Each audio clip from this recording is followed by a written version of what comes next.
binabati sa umagang ito sa pangalan ng ating Panginoong Jesucristo. Hallelujah. Lahat ba ay masaya sa umagang ito? Amen. Hallelujah. Tayo ba ay mayroong expectation sa ating Panginoon?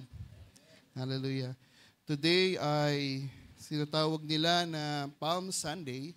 Ito yung unang, it is a triumphal entry ng ating Panginoon. At so umagang ito ay hindi na rin ako lalayo doon sa ating ginaganap sa panahon natin ngayon, no?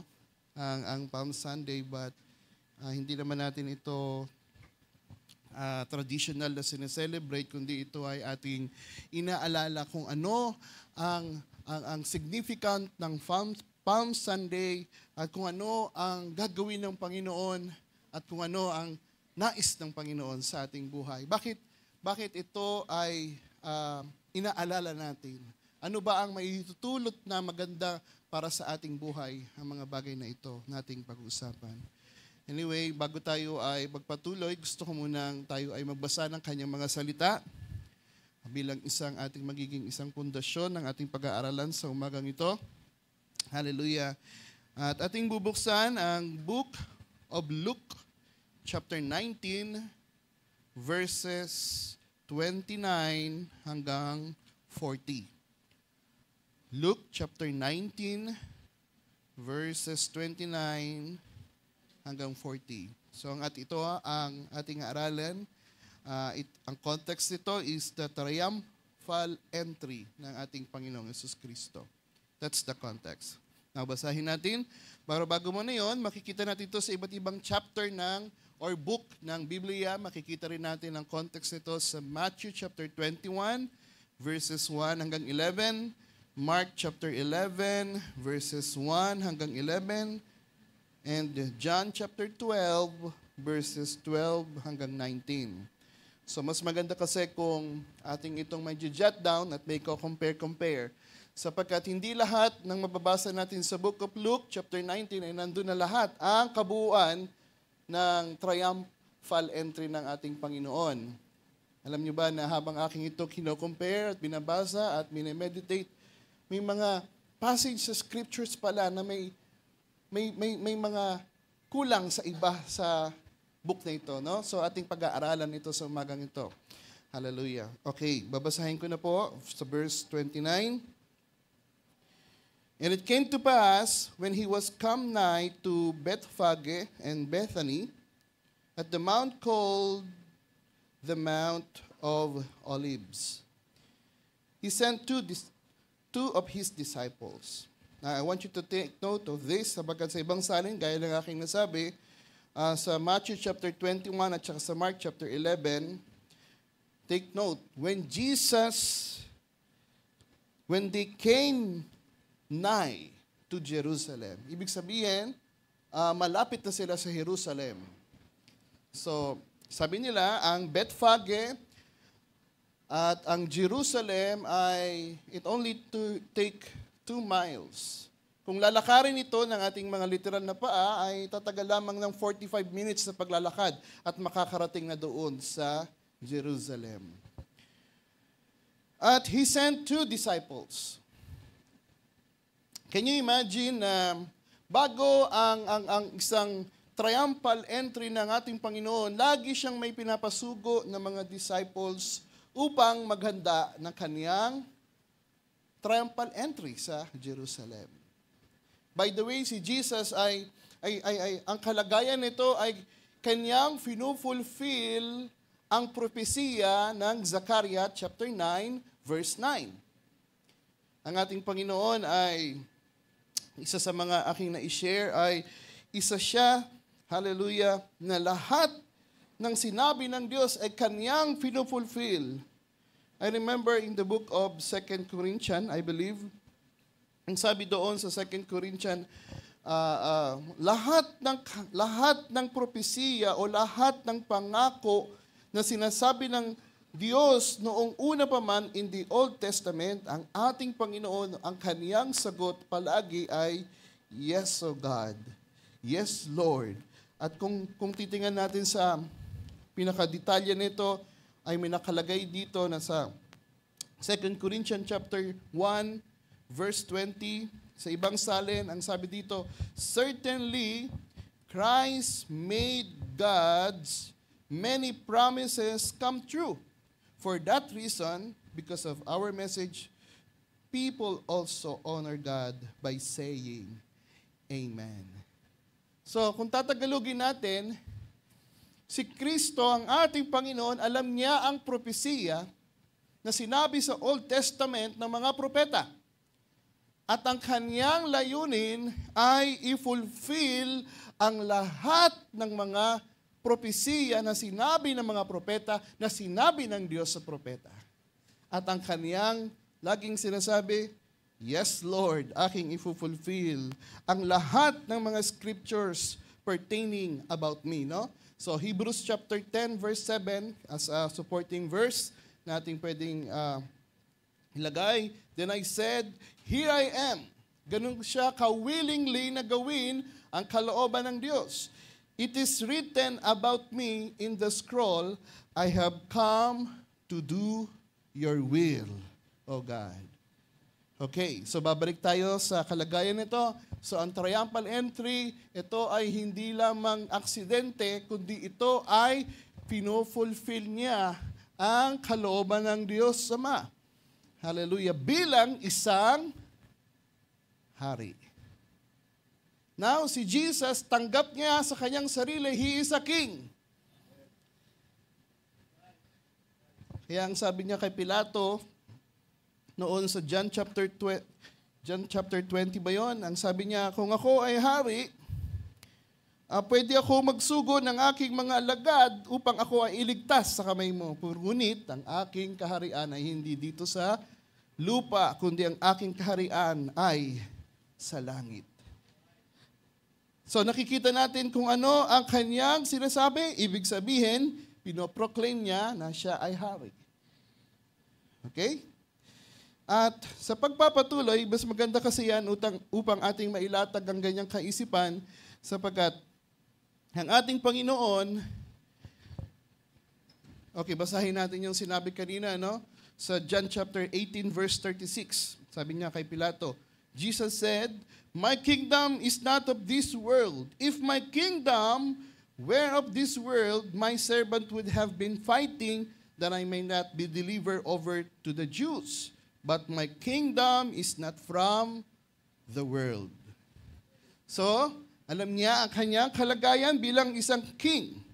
And now, ang kalagayan ng kaharian, ang kanyang kalagayan bilang isang hari, hindi katulad ng mga hari ng mga unang panahon na nakasakay sa mga kabayo. In fact, ang kabayo ay tinatawag na war horse. Ibig sabihin, very trained na horse, powerful na horse, bilang isang pagkakilala na isang king ang siyang daraan. Anyway, tayo magpapatuloy. Saying, verse 30 ng Luke chapter 19, saying, go ye in the village over against you, in the which of your entering you shall find a colt tied, whereon yet never man sat. Loose him and bring him hither. If any man ask you, why do you loose him? Thus shall ye say unto him, because the Lord had need of him. And they that were sent went their way and found even as he had said unto them. And as they were loosing the colt, the owners thereof said unto them, why loose you the colt? And they said, the Lord had need of him. And they brought him to Jesus, and they cast their garments upon the colt, and they set Jesus thereon. And as he went, they spread their clothes in the way. And when he was come nigh, even now, as at the descent of the Mount Olives, the whole multitude of the disciples began to rejoice and praise God with loud voice for all the mighty works that they had seen, saying, blessed be the King that cometh in the name of the Lord, peace in heaven and glory in the highest. And some of the Pharisees from among the multitude said unto him, Master, rebuke thy disciples. And he answered and said unto them, I tell you that if these should hold their peace, the stones would immediately cry out. Okay, let us say amen to the words of God. Amen. Hallelujah. And my title sa umagang ito, Welcoming the King, a celebration of peace and salvation. Again, welcoming the King, a celebration of peace and salvation. And may subtitle, mahaba no? May subtitle pa. An invitation of the Prince of Peace reign in your heart.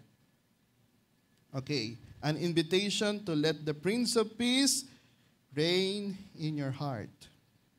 Okay, yan ang aking title at subtitle. Now, sa umagang ito, ating pag-uusapan ang Palm Sunday. Pag-uusapan din natin ang propesiya na pinufulfill ng ating Panginoon. Pag-uusapan din natin ang mga patungkol sa mga disciples at ang kanilang mga roles. At pag-uusapan din natin sino-sino ba yung mga great multitudes. So, yan ang ating magandang himay-himayin at unawain. Now, nagtatanong ba kayo kung bakit Palm Sunday? Sino bang nakakaalam bakit Palm Sunday? Bakit palaspas? Bakit hindi ibang mga halaman o damo ang kanilang ginagawa? Bakit kaya palm? Sinong nakakaalam? Well, marami na itong gumugunita, pero ang iba sa atin ay marahil hindi pa alam. Kaya dapat maganda rin siguro natin pag-usapan ito. Now, sa pag-aaral, kung bakit ang Palm Sunday is very significant, kasi ang palm o yung palaspas ay nagsisymbolize ng victory and peace. Ang palm ay nagsisymbolize ng victory and peace. Well, may mga supporting scriptures tayong pwedeng basahin. Una ay Leviticus chapter 23 verse 40. Ang Leviticus chapter 23 verse 40 ay hindi naman ito patungkol sa triumphal entry, but the significant kung bakit nila wini-wave yung palm, it is because of victory or joy or celebration. Okay, basahin natin. On the first day, you are take choice fruits from the trees and palms, and leafy branches and willows from the brook, and rejoice before the Lord your God for 7 days. So ito yung original na tradition ng mga Jewish na wini-wave nila yung branches during the Feast of Tabernacle, symbolizing ng joy and victory. Bakit? Sapagkat matagumpay ang sabihin natin ang feast, ang ani, ang lahat ng kanilang mga pagpapagal, ang lahat ng ito ay kanilang napagtagumpayan o kanilang itong nakuha. And that's the reason merong joy at merong victory. At ang hatid nito, ang hatid ng victory at joy ay kapayapaan. Tama po ba? Yes. Hallelujah. Sapagkat kung ikaw ay naka-harvest, sabi nga doon, pwede ka na magpahinga. Sapagkat dumating man ang unos, ikaw ay handa. Sapagkat ikaw ay merong naitabi o merong kang naimbak. So, yun yung mga bagay na hatid ng victory. And now, balik tayo sa scriptures na ating binabasa. By the way, ang key scriptures na ating pag-aaralan at magbibigay ng focus ay yung sa Luke chapter 19 verse 38. Yung blessed is the King who comes in the name of the Lord, peace in heaven and glory in the highest. So ibig sabihin, sa ibang salin, sa Matthew tsaka sa Mark, ang ibang salin sa kanya is Hosanna.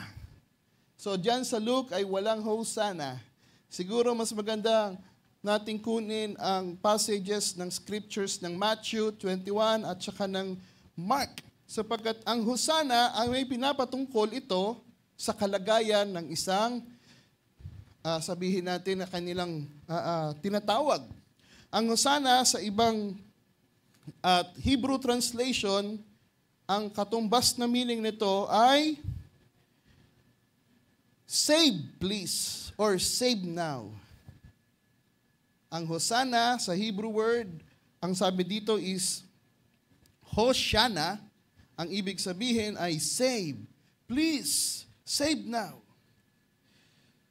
Ang verb nito is yasha, meaning to save or to deliver. And that is the original na tawag dito na pagsasalin, yung Hebrew word. And that is the reason ang supporting scriptures nito sa Psalms 118, verse 25 hanggang 26, ang sabi dito, save now, I pray, O Lord, I pray, send now prosperity. Blessed is he who comes in the name of the Lord. We have blessed you from the house of the Lord, or in the highest. Can you imagine? Ang hosana pala ay hindi praising. Ang hosana pala, ito ay ang katumbas nito ay parang ikaw ay humihingi ng tulong sa Diyos o sa Panginoon. Pero sa kabilang banda, ito ay nagbabago. Nasi-shift ito sa modern na way na kung saan ang hosana ay nagiging praising na, papuri na, or rejoicing na. Nakukuha niyo ba ako? Nasusundan niyo ba ako? And that is the reason kung bakit ina-apply ito ng mga Jewish tradition or tinatawag, nakuha nila ito sa kalagayan ng sumakop sa kanila sa panahon ng mga Romano. Ang mga hari noon, kapag ang hari ay nanagumpay sa anumang uri ng battle, ang ginagawa ng mga tao, sila ay nagse-celebrate bilang sa kagalakan at pagsasabi na ang aming hari ay nanagumpay sa lahat ng battle. At ang way nilang ginagamit ay palaspas o yung palm. So nabago yan in a modern way. Pero hindi pa rin yan mawawala. Sapagkat ang ating Panginoon ay naparito bilang isang hari. At the same time, naparito ang ating Panginoon upang magligtas at mag-deliver sa manong uri ng oppression ng kaaway. Hallelujah! Praise the Lord! Sapagkat ang hosana pala is a compound meaning. Hallelujah! At ang Panginoon ay kanyang ginampanan ang meaning ng hosana. Pwede siyang maging isang hari na mananagumpay at ang kanyang ibibigay ay kapayapaan. At pangalawa, ang kanyang gagawin, hallelujah, sa lupang ito is magligtas sa mga tao na nais na gustong maligtas. Hallelujah. At ang hatid niya ang kaligtasan, hallelujah, ay tunay na kapayapaan. Amen. Hallelujah. Now, balik tayo sa ating pinag-uusapan. Kaya ang aking key verse is Luke chapter 19, verse 38. So ang Panginoon ay isang hari na hindi katulad ng hari sa sanglibutan, na nagumpay sa anumang uri ng labanan, kundi siya ay hari na pumaparito upang siya ay mamatay. At ang kanyang paraan para siya'y managumpay sa pamamagitan ng kamatayan sa krus ng Kalbaryo. At sa kanyang paglakad o triumphal entry, hallelujah, ang kanyang kalagayan ay tanggap niya na ang sarili niya na bilang isang hari na paparito upang mamatay. As a sacrificial na sabihin natin na tao para sa ating mga makasalanan. Hallelujah. Yan ang ginagampuan ng ating Panginoon. Ngunit bilang isang hari, ang desire ng Panginoon hindi lamang i-fulfill ang kalooban ni Zakaria o ng propeta Isaiah ang propesiya, kundi siya rin naman ay papurihan. Amen? Siya rin naman ay luwalhatiin, sambahin. Tama? Alam niyo ba, brothers and sisters, sa Revelation chapter 7, meron dong 24, sabihin natin 144,000 na mga, sabihin natin na mga martyrs. Or yung panahon na yon ay sila ay nag-celebrate. It's the same key na makikita natin na ibig sabihin pala, ang Hosanna is patungkol o yung palm na ginagamit ay patungkol nito sa pagiging pananagumpay at pangalawa sa panigiging may dalang hatid na kapayapaan. Okay, Revelation chapter 7 verse 9. Kung tataas tayo, ating basahin. Revelation chapter 7. Okay, dun muna siguro tayo sa yung 144,000, so verse 2. O verse 1 hanggang verse 7. Okay. After this, I saw 4 angels standing in the 4 corners of the earth, holding back the 4 winds of the earth so that no wind would blow on the earth or on the sea or any tree. So verse 2. And I saw another angel ascending from the east, having the seal of the living God, and cried with a loud voice to the 4 angels to whom it was given to hurt the earth and the sea. 3, saying, hurt not the earth, neither the sea, nor the trees, till we have sealed the servants of our God in their foreheads. At number 4, and I heard the number of them which were sealed, and there were sealed 144,000 of all tribes of the children of Israel.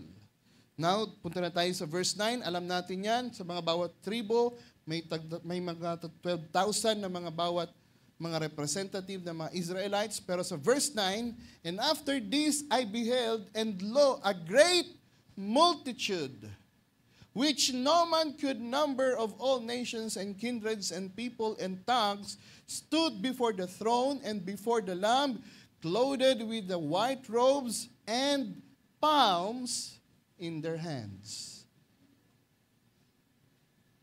Ang context nito ay sila ay nagre-rejoice. A great multitude bilang isang nagbibigay ng pasasalamat at papuri sa ating Panginoon na nanagumpay. And that is the reason, ang Palm Sunday, ito ay pag-celebrate sa ating Panginoon na dumarating. It's a king, a conqueror, a victorious, at a deliverer, at a savior. Hallelujah. And now, naintindihan natin kung bakit Palm. Now, naintindihan natin ngayon kung bakit Palm Sunday. Hallelujah. Now, gusto ko naman tingnan natin ang mga attitude ng mga disciples. Hallelujah. Sino ba dito ang nagsasabing, I am a disciples of God? Amen. Sabi ng Bible, if you keep my commandments, you are my disciples. At ang sino man na dumirinig at ang mga salita ng Panginoon, iniingatan niya sa kanyang puso at kanya itong inihayag, you are my disciples. At ang kalagayan ng disciples, hallelujah, gaya ng sinabi dito sa una pa lang, ang Panginoon ay nagbigay ng instruction sa mga disciples. Anong instruction na yon? To prepare the way ng ating Panginoon. Nagbigay siya ng instruction sa 2 disciples na pumunta doon sa isang lugar na kung saan na mayroong donkey or a colt na kanilang pakakawalan. At kanilang itong ginawa.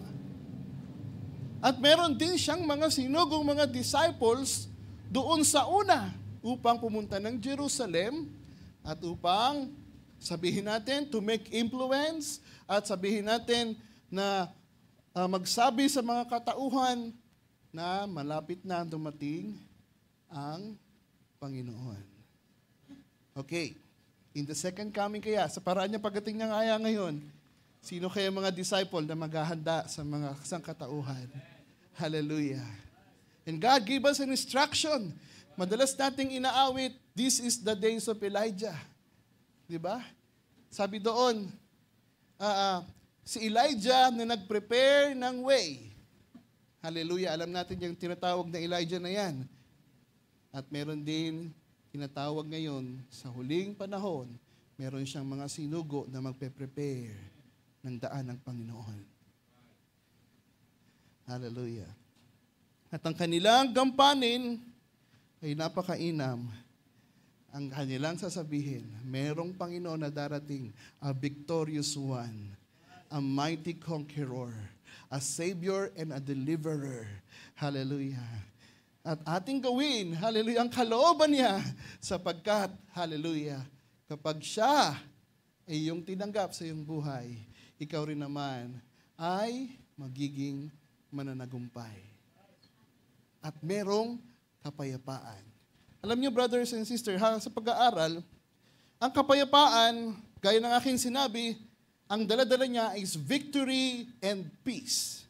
Ang kapayapaan ay hindi lang ito yung kapayapaan ang pwedeng nating sabihin sa ating literal na kaisipan.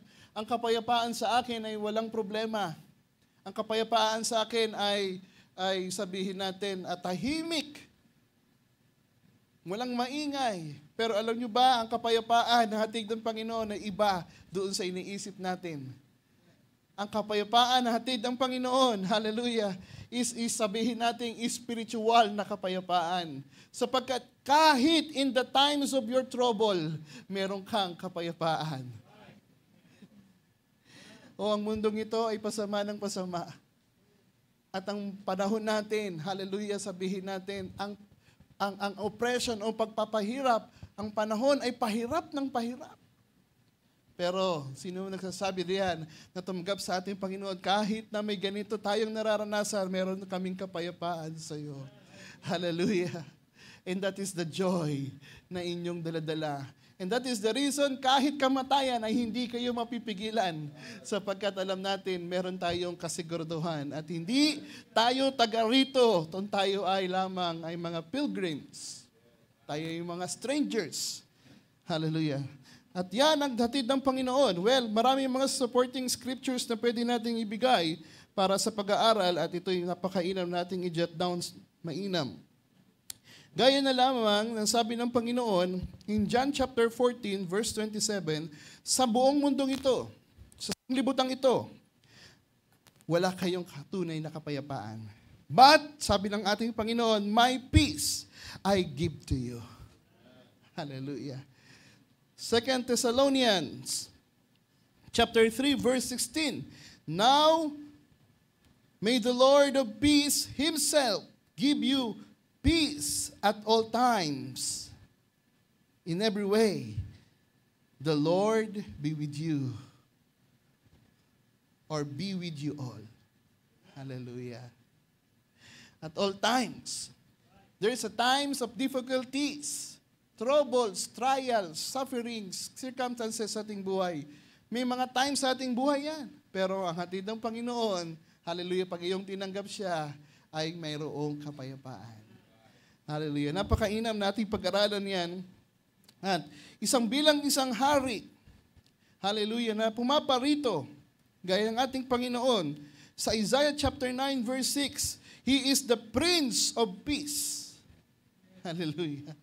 Kasama sa kaharian ng Diyos, ang kingdom of heaven na daladala sa ating Panginoon, kasama dito ang kapayapaan na kanyang nais. Ipagkaloob, iparanas sa bawat isa sa atin. Hallelujah. And that is the reason you have peace in the times of your troubles. You have peace sa panahon, sabihin natin, na maraming mga pagsubok. At marami akong binigay dito katulad sa patungkol sa ating kaisipan. Philippians chapter 4, verse 6 and 7, nariyan ang peace. At meron ding peace na hatid ng ating Panginoon kapag tayo ay nandoon sa brokenness. Pwede nating makita yan, Psalms chapter 147, verse 3. Well, ang pinakamanginam na kapayapaan na hatid niya is yung bringing reconciliation sa Diyos. Well, lahat ng mga yan, kaisipan at puso, sabihin natin sa lahat ng antas ng ating pamumuhay, ang handig ng Panginoon bilang isang hari ay mayroong daladalang kapayapaan. Katagumpayan at kapayapaan. Hallelujah ang kanyang hatid. And that is the reason dapat siyang papurihan at pasalamatan. Naalala ko ang isang passage sa scriptures na merong 10 na kalalakihan na pinagaling ng Panginoon. Pero alam niyo ba, sa panahon na sila ay merong, sabihin natin, sakit, sila ay nagmisigaw sa Panginoon para sila ay makuha ang atensyon ng Panginoon. Nung sila ay pinagaling, kung ano ang lakas ng iyong paghiyaw nung ikaw ay may sakit, gayon din sana ang ating lakas ng papuri na may ibabalik sa ating Panginoon. And that is the reason, kailangan natin ibigay sa Kanya ang pinakamainam na papuri, pagluwalhati, bilang isang hari na siyang nananahan sa ating puso. Tama po ba yun? At hindi lamang ito panahon ng pang Sunday, kundi panahon nito sa bawat buhay natin. Araw-araw, oras-oras, all the time of your life, pag ang Panginoon ay gumawa, kailangan siyang papurihan at pasalamatan. Well, ano mga circumstances nating mararanasan, hindi yan mapipigilan sapagkat ang tunay na may kagalakan. Alam natin ang joy, hindi ito joy or happiness na alam ng sanglibutan, kundi ang joy na hatid nito, anumang uri ng iyong ninaranas, dapat mong ipagkaloob ang nararapat na papuri, pagluwalhati sa Kanya. Ating palakpakan ang ating Diyos. Hallelujah. Bilang isang hari na nasa ating puso, gaya ng aking title, sabi dito, an invitation to let the Prince of Peace reign in your heart. Rule in your heart. Na siyang makita at mahayag sa ating buhay. Hallelujah. Sa pag-aaral, minsan pa, tayo ay patungkol sa mga disciples. Ang mga disciples sila ay masunurin. Sa lahat ng panahon, ang mga disciples, kapag inutusan ng Panginoon, sila ay sumusunod. Well, mayroon akong share about, yes, Lord, yes, Lord. So, minsan, inutusan sila ng Panginoon na sila ay mag-cross doon sa Sea of Galilee. Mababasa natin yan dito sa Matthew chapter 14, verse 22. At ang Panginoon ay hindi nila kasama. Sinugo sila ng Panginoon para doon sa kabilang dako sila ay maghahanda. So ganun lagi. Ang Panginoon, basta-basta hindi pumupunta sa isang lugar, meron siyang pinapaunang mga disciples. At sinasabi, okay, maganda kayo. Ako'y ipaparoon. Well, dumating ang troubles, alam natin na nangyari, ngunit ang context, ang mga disciples, kahit wala ang kanyang, sabihin natin na master, sila ay sumusunod. Sapagkat meron sa mga tao na hindi sila bumibitaw sa kanilang master sapagkat sila ay natatakot. Pero ang mga turing na disipulo, masunurin sa instruction ng Panginoon. Katulad na lamang ng ang Panginoon dun sa ang kanyang mission na pupunta sa isang lugar, nag-send siya ng disciples o sa Luke chapter 10, verse 1, disciples rather, after this, the Lord appointed 72 elders and sent them 2 by 2 ahead of him to every town and place where he was about to go. So ganyan ang ginagawa ng mga disciples, maghanda ng daan sapagkat darating ang Panginoon. Well, siguro nakuha nyo na ang idea. Well, tayo ng mga tinasabi natin sa huling panahon na ito, sa pagdating ng Panginoon, tayo mga disciples. Now, pwede kayo lang ang makakasagot, tayo ba ay naghahanda ng daan ng Panginoon? Okay? Nandito pa tayo sa disciples at meron pa akong mga ilang minuto. At dito sa ating pinag-uusapan, sa Matthew chapter 21, verse 1 and 2, si Jesus, mula doon sa Bethphage, nagsugo siya ng 2 disipulo upang mag-prepare ng donkey na kanyang uupuan sapagkat kanyang ifulfill ang propesiya ng Zacarias chapter 9 verse 9. At alam natin kung anong ginawa ng mga disciples. Well, they prepare. Sometimes, ang mga disciples sa sobrang masunurin, pag sinabi ng Panginoon, sabihin mo doon sa amo, kukunin mo yung as o yung donkey. Kapag tinanong ka, kayo ng authority ito, sabihin mo sa Panginoon, kaya niyo bang gawin niyo? Pupunta kayo sa isang lugar, trespassing, no? Kukunin mo yung donkey. Pag sinabihan ka, para saan yan? Sabi ng Panginoon. Ganon sila makasanurin. Sapagkat merong pinagkaiba, madalas ito sinasabi sa inyo, brothers and sisters, kapag ang nangusap ang Panginoon, hallelujah, inyong iset aside ang inyong earthly na mga kaisipan. Sabi ni Brother Branham, patungkol dito is the wisdom ng earth or earthly wisdom. Inyong iset aside ang mga reasonings, ang inyong mga nakikita, ang lahat ng inyong alam, at ang inyong dinggin kung ano ang sinabi niya. Hallelujah. Sometimes napakahirap sapagkat, Panginoon, tama ba ito? Papasok sa isang bahay, kukunin yung donkey, tama ba ito? Well, wala yung pinagkaiba sa mga explanation na sinasabi natin dito. Sapagkat kapag ang Panginoon ay gumawa at nangusap, hallelujah, sabi ni Brother Branham, at gayon din ang ating sinasabi, iset aside natin ang ating mga kaisipang makalupa at bigyan daan, hallelujah, ang kaniyang mga salita bilang isang mananampalataya sa Kaniya. Hallelujah. Ating sundin.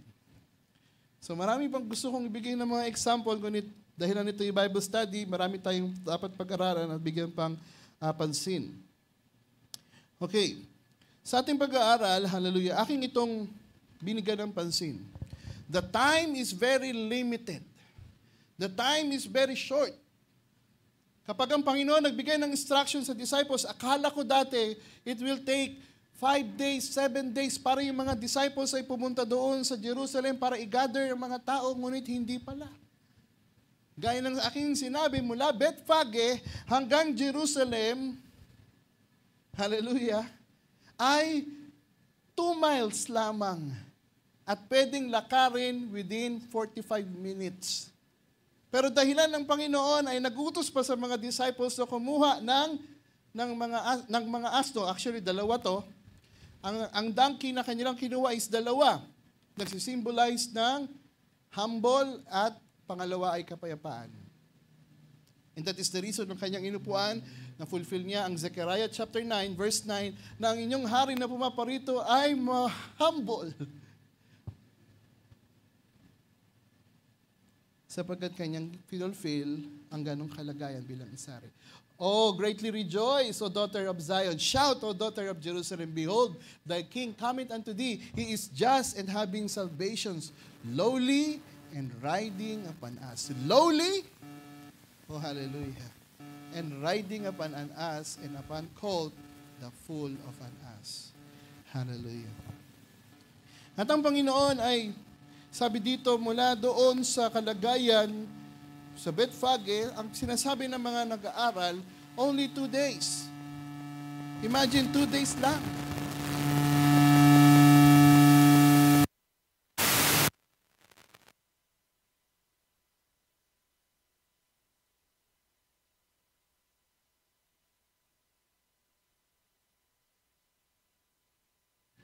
Praise, okay. So 2 days lang, hindi ganun katagal.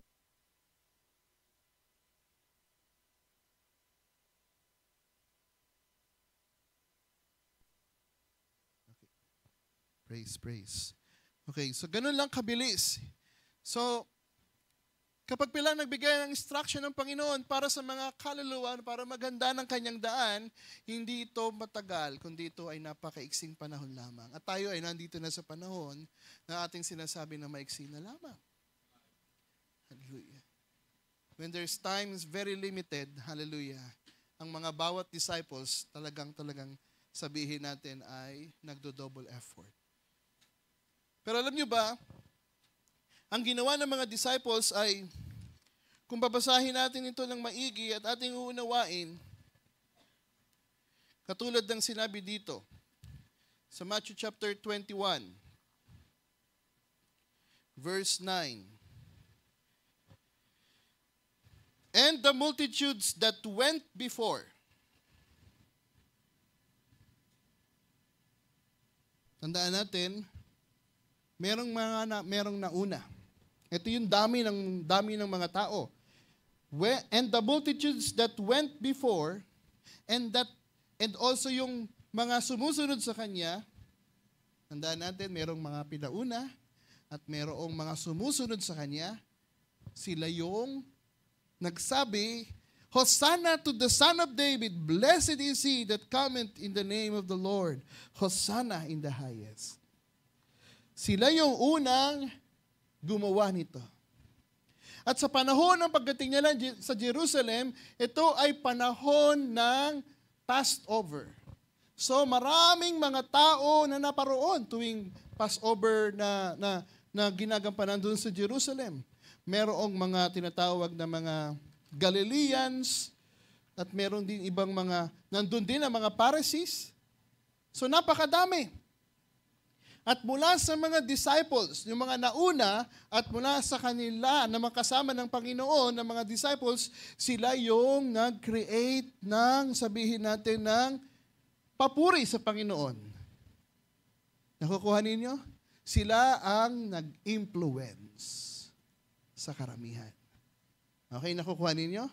And that is the reason, ang great multitude, sabihin natin, ito yung mga disciples, Jewish pilgrims in Jerusalem, Galileans crowd, at saka yung mga Pharisees at mga religious leaders ay naroon, ay lahat yon except doon sa mga Pharisees and religious leaders ay nagpuri sa Panginoon. So mula sa mga disciples, sila yung nag-create ng, sabihin natin, ng ingay upang kanilang maimpluwensyahan ang karamihan na naroon. At yung mga nauna ng mga disciples, marahil ito'y kanilang sinabi, ang Panginoon ay darating na. At ang Panginoon, during that time, yung Panginoon, dahilan He is a miracle workers, ay marami siyang mga kasama at maraming nga naniniwala sa Kanya. He is very well known sapagkat maraming mga may sakit ng Kanyang pinanggaling. And that is the reason, ang tingin nila sa Panginoon, isang hari, ngunit ang kanilang kaisipan, isang hari na literal na hari na magsasagip sa kanila sa oppression ng mundo na kanilang kinabibilangan. Pero ang Panginoon ay hindi yun ang hatid niya.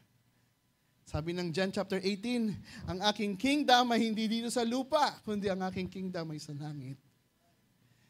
So magkaiba. So iba ang kanilang expectation bilang isang hari.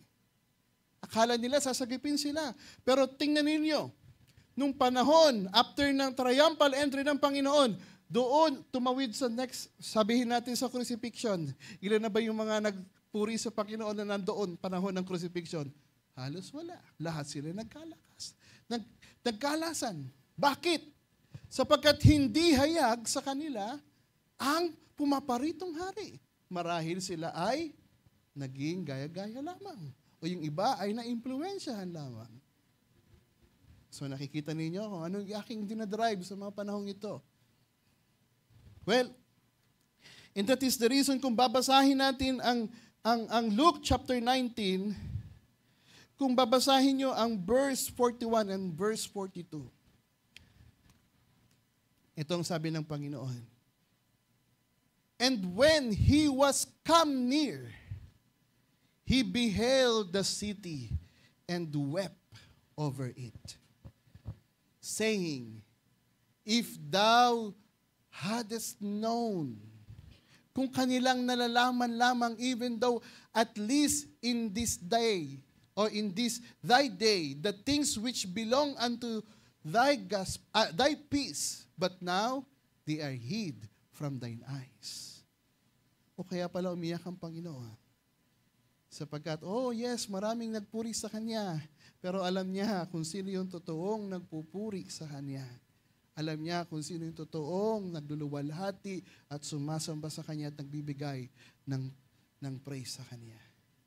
That's why siya'y napaluha. Ito'y triumphal ng entry ng Panginoon.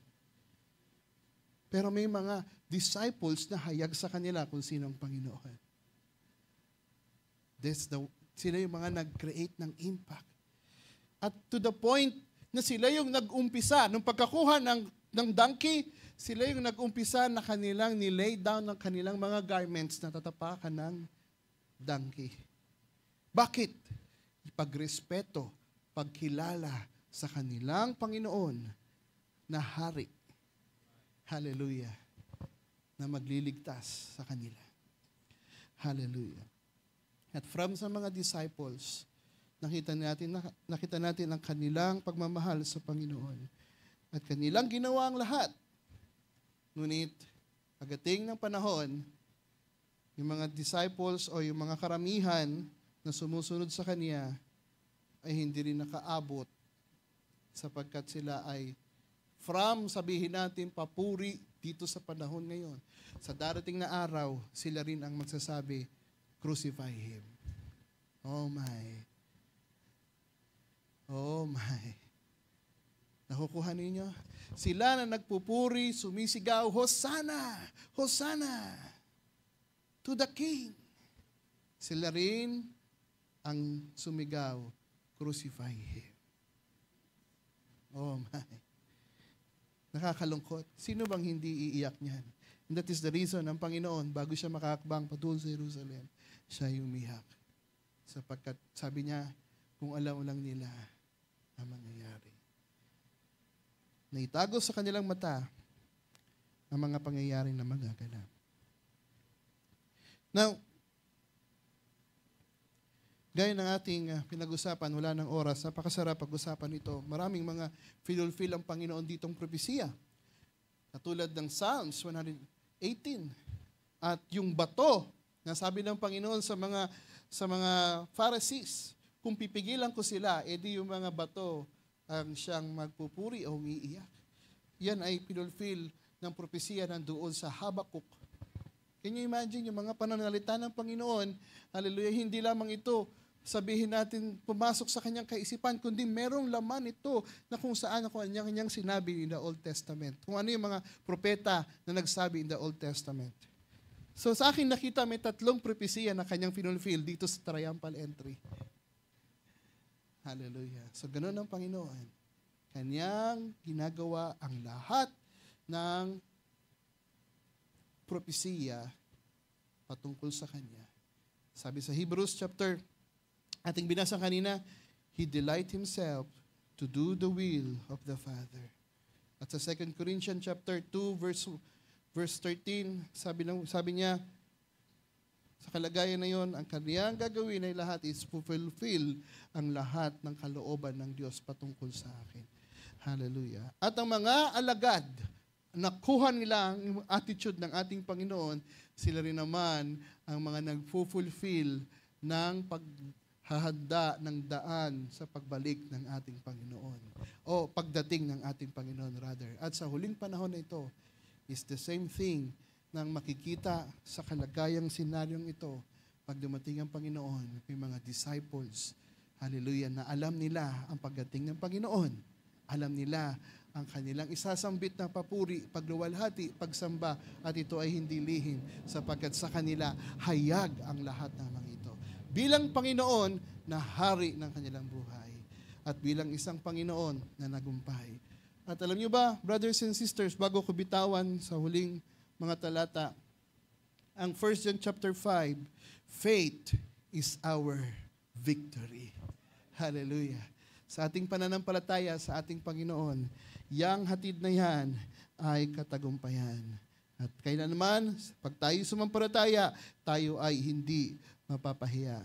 Tayo ay yumuko saglit at magpasalamat sa Panginoon, dakilang Diyos, Ama naming banal na nasa sa langit. Sa ngalan niyong ng bugtong na anak, ang aming Panginoong Yesus, kami po ay tunay na nagpapasalamat. Hallelujah.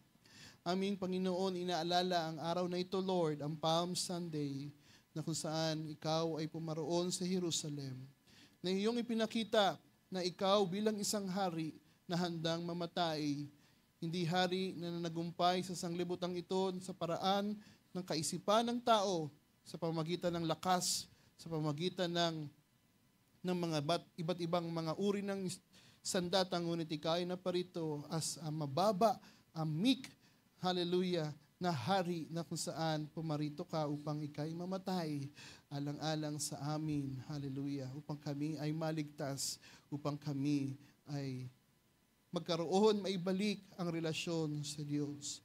Panginoon, salamat po, hallelujah, sapagkat iyong in-embrace ang ganitong kalagayan. We know, Panginoon, ang hirap na iyong dinanas. Sa pagpasok pa lamang sa Jerusalem, ikaw ay umiyak, ikaw ay humibik na, sapagkat alam mo ang mangyayari, ano ang iyong gagampanan, hallelujah. Ngunit Lord, hayaan mo kami, Panginoon, bilang nagmamahal sa iyo, na iyong mga salita ay aming iingatan, ang iyong mga salita ay aming sasabuhay, at kami na mga nag-iingat nito ay yung mga disciples, kami, Panginoon, ay maghahanda ng iyong pagbalik, Panginoon. And Lord, maraming salamat sa aral, salamat po sa bagang ito na iyong pinagkaloob. At mula rito, ikaw po'y malayang mag-expound ng iyong mga salita na dumadalangin sa banal na Espiritu na siyang magturo muli sa bawat isa sa amin. Lord, mawi sa iyo, mataas na papuri, pagluwalhati, pagdakila, pasasalamat, hallelujah, minsan pa, sa pangalan ng aming Panginoong Hesus Kristo. Amen and amen. Ating palakpakan ng ating Diyos, ang ating Panginoon. Hallelujah, ating binibigay na po sa ating MC. God bless you all.